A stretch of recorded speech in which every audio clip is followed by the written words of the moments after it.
Good morning, my name is Arianna Giovannini from Lionard Luxury Real Estate, and I'm here today to guide you through 5 centuries of history. Let's discover Palazzo Serristori. Let's start this journey from Piazzale Michelangelo, one of the most incredible panoramic spots in the city. A terrace overlooking the city, named after the famous artist Michelangelo Buonarroti. I'm going to talk about him again later inside Palazzo Serristori, but for now let's just enjoy this incredible view. One of the most important Renaissance buildings in the city of Florence, with its 5,500 square meters of interior surface, will be completely restored and will return to its former glory, combining the most modern living comforts in a context of inestimable historical prestige. The enchanting cradle of the Renaissance, so small and yet full of masterpieces and monuments that will leave you breathless. The entire city center is a UNESCO World Heritage Site and a tribute to the Dolce Vita.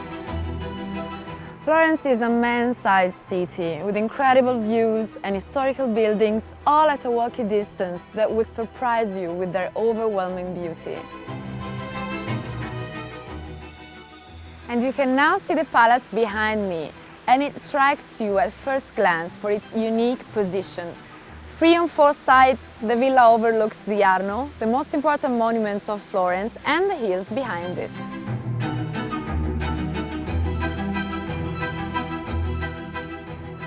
With major restoration works converting the current structure into 14 exclusive and ultra-luxurious homes, the new apartments will range from 170 to 500 square meters.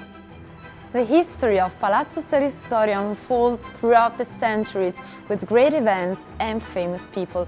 Not only the Serristori family members, but kings, popes, politicians, artists, sculptors. All those people walked through its rooms, making its history even more fascinating and engaging.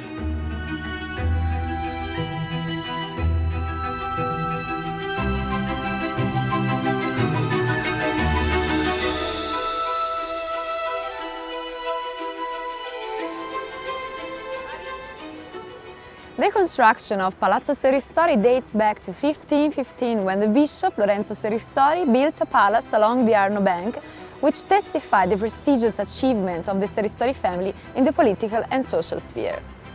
The rise of the family began in the Middle Ages, and in the 16th century the Serristoris enjoyed a position of unquestionable wealth and prestige in Florence, alongside the Medici family, of which they were always loyal allies. They became one of the major business bankers in Florence and therefore of Italy, and their magnificent palace with its dominant position reflected the importance that the family had acquired. And we are finally inside Palazzo Serristori. This is the ground floor and this is the main hall.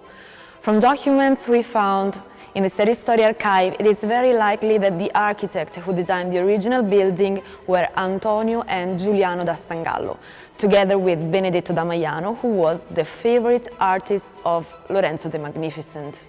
This team of artists had already collaborated in the design of Palazzo Strozzi in Florence.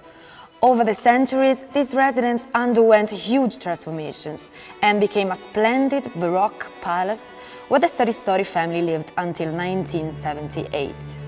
After that, the Superintendents of Artistic and Historical Heritage of Florence occupied part of the building and placed priceless works of art, saved from the flood in the basement, including works by Leonardo da Vinci, Raffaello and Botticelli. Many members of the Serristori family were ambassadors for the Medicis in many parts of the world, and they occupied the highest civil and political offices, including that of priors of Florence, as evidenced by the 15th century coat of arms in Pietra Serena, still visible in the main atrium of the building. The wooden floors of the hall and of the adjoining rooms are an authentic work of art. All the tiles, as you can see, are numbered, and after having undergone a fireproofing process to make them more resistant, they're ready to be relocated during the renovation to return each room to its former glory. And this beautiful 16th century emblem remains in memory of Pope Leo X of the Medici. The Pope was so close to the family that he gave them the right to include in the coat of arms the lilies of France, belonging to the Medici family.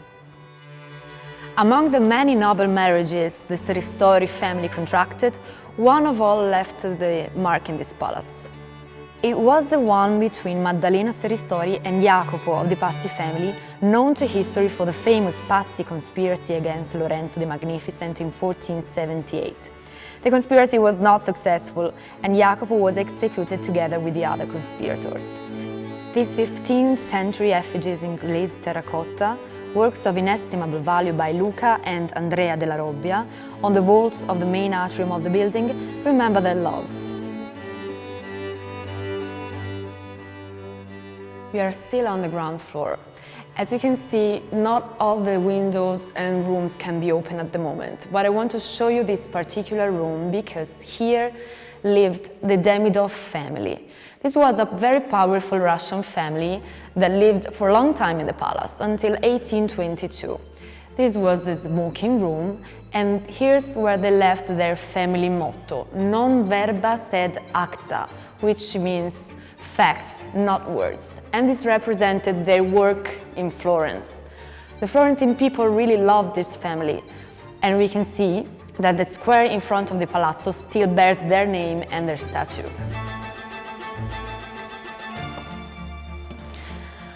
I want to show you something really special in this room. As you can see, we have some hand-painted wallpapers, under which comes out all the frescoes in all their beauty. It may look strange how the change of taste has influenced these walls, but fortunately, the wallpapers preserve the frescoes so that they can be restored and brought to new life. And here's another hidden treasure. From the archives of the Serristori family, we know about the friendship between Averardo Serristori and the great artist Michelangelo. In fact, according to some documents, Michelangelo designed the ancient and beautiful Helicoidal Staircase. As you can see, it's still visible and it connects the ground floor of the villa with the top floor. We are now in the private garden of Palazzo Serristori. Almost 3,000 square meters of surface facing the Arno.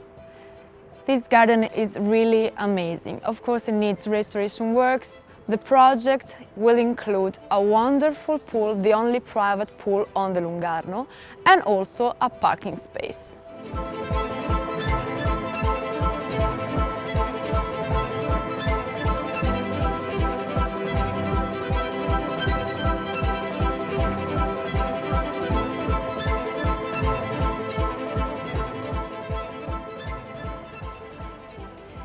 And in imitation of the Garden of Boboli, located in the city center in Palazzo Pitti, two Buontalenti-style caves were recreated in the garden, and we can see some traces today along the walls.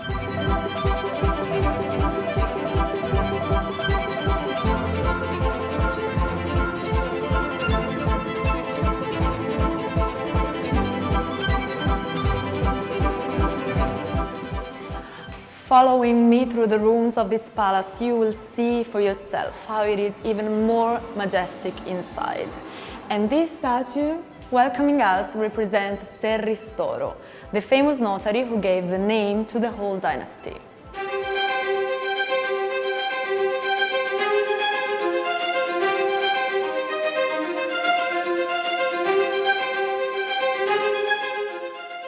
And we are walking along this monumental staircase to reach the Piano Nobile, which was the most important floor of the building, and it includes the largest ballroom of all Florence.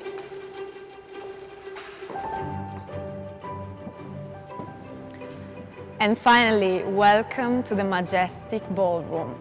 Let's go back in time in the 1600s, when the palace was extended under the guidance of the Medici architect Buontalenti.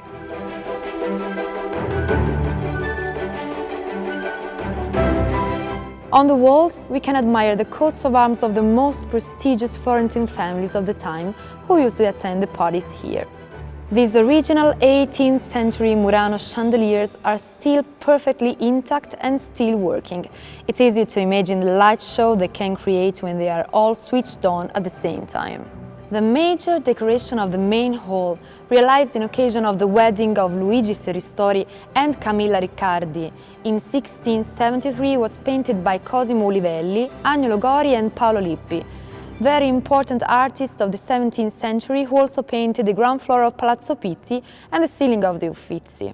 This ballroom will be used as a common space for all the apartments, but the common areas of the palace will also include a spa and a fitness area located in the basement, the garden and the swimming pool.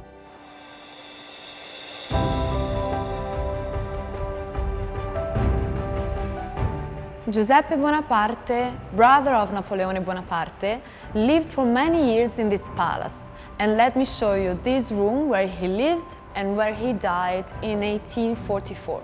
We can recall here, for example, the French taste, introduced by the Bonapartes, whose apartments had rich golden and brocade tapestries, partly still visible right here where I'm walking in this moment. The fireplaces of the building are all original, restored, fully functional and made of precious marbles. Also, each one is embellished with the Serristori coats of arms.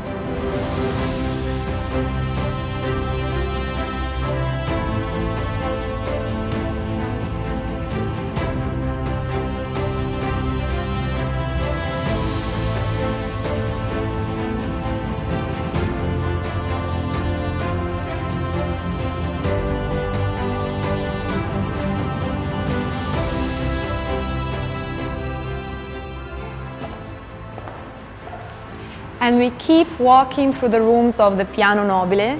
This is the so-called Hall of Mirrors, with incredible and majestic stucco frames and hand-painted mirrors. The high-relief stucco frame is illuminated inside, creating spectacular effects, highlighting the sculptural decoration that almost seem to come out from the frame.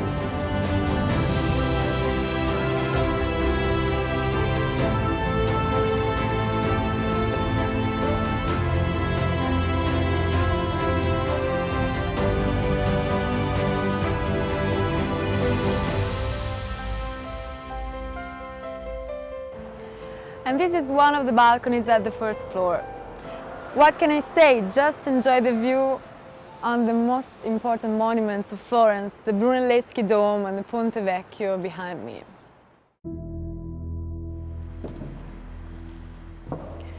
And this beautiful glazed terracotta stove by the Ginori manufacturer is a very special work of art. There are only 2 examples in the world.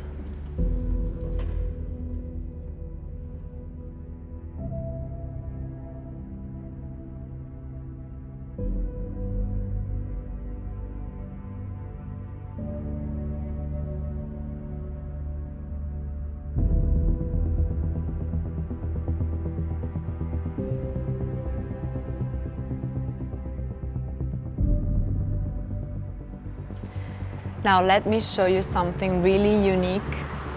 A perfect postcard from Florence. The view of Ponte Vecchio.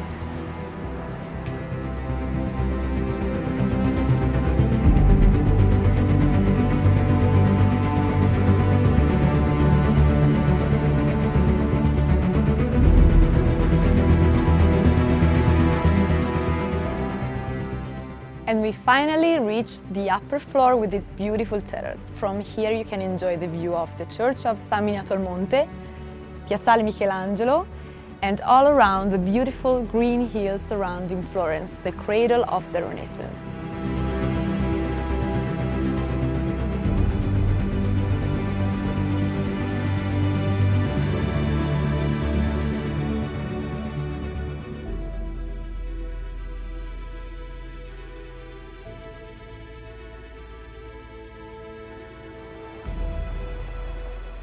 And this is the end of our tour. Thank you for your time and I hope to see you soon in Florence.